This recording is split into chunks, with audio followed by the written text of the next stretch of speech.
है। गांव का प्रवेश द्वार आते ही धर्मराज ने पंडित से कहा, तुम आगे चलो, मुझे इस गांव में एक काम है, मैं तुमसे आगे मिलता हूं। पंडित ने कहा, ठीक है। वह आगे रास्ते में चल देता है। बाद उस गांव में खबर फैली कि एक व्यक्ति को सांड ने अपनी सींग में फंसाकर मार दिया है।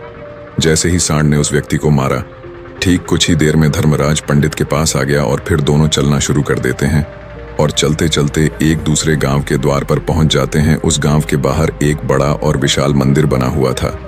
वहां पर आराम करने की सुविधा काफी बढ़िया लग रही थी।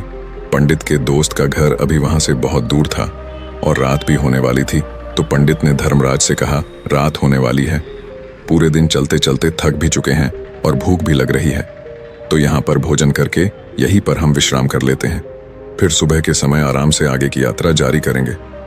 धर्मराज ने कहा, ठीक है, मुझे इस गांव में किसी को कुछ जरूरी सामान देने जाना है, तुम भोजन करके आराम करो, मैं बाद में आकर भोजन कर लूंगा। इतना कहकर वह वहां से चला जाता है, लेकिन उसके जाने के कुछ समय बाद, कुछ ही देर बाद धुआं उठता हुआ दिखाई देता है और देखते ही देखते पूरे गांव में आग लग जाती है।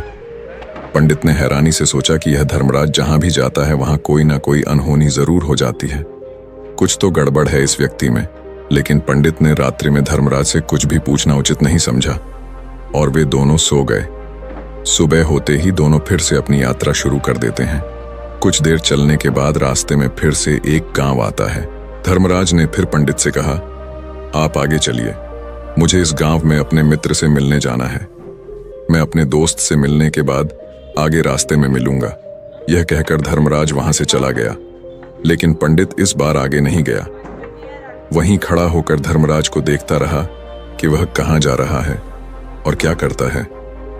तभी थोड़ी देर बाद लोगों की आवाज सुनाई देने लगी कि एक व्यक्ति को सांप ने काट लिया है और उसकी मृत्यु हो गई है।